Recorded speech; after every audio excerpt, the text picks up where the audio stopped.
ఈరోజు రైతు సంఘం నాయకులు కలెక్టర్ గారికి మెమోరాండం సమర్పించినాం.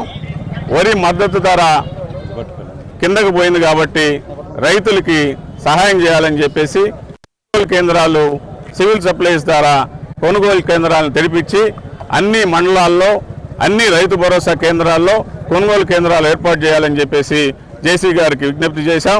అదేవిధంగా రైస్ మిల్లుల దగ్గర కూడా బ్యాంక్ గ్యారంటీలు రెడీగా పెట్టుకోవాలని చెప్పేసి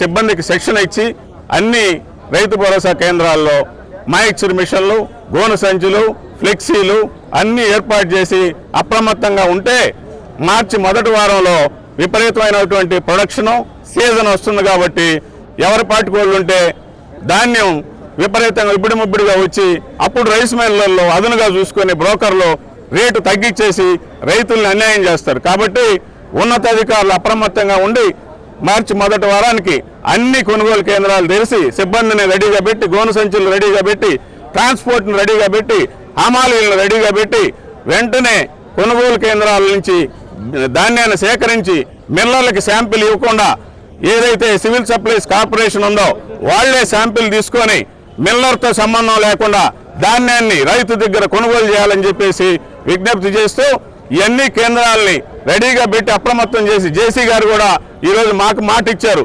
కొనుగోలు కేంద్రాలు తెరిచారు లేదో నేనే స్వయంగా చెక్ చేస్తా అన్నాడు. అదేవిధంగా జేసీ గారు స్వయంగా చెక్ చేసి రైతులకి మేలు చేస్తారని చెప్పి ఆశిస్తున్నా. అదేవిధంగా ఏదైతే ఎక్స్పోర్ట్ ఉందో 100 దేశాల్లో ధాన్యం కొరతుంది, బియ్యం. కాబట్టి ఎక్స్పోర్ట్ను కూడా వదలాల్సిందిగా స్టేట్ గవర్నమెంట్ని, ముఖ్యమంత్రి గారిని ఈ సందర్భంగా డిమాండ్ చేస్తున్నాం. ఏదైతే ఎక్స్పోర్ట్ ఇస్తారో అప్పుడే ఈ మిల్లర్లు కానీ వీళ్ళందరూ అవసరం లేకుండా రైతులకి గిట్టుబాటు ధర ఎంఎస్పి కంటే మంచి రేటు వస్తుంది. కాబట్టి దీన్ని చేయాలని చెప్పేసి రైతులకి డిమాండ్ చేస్తున్నాం.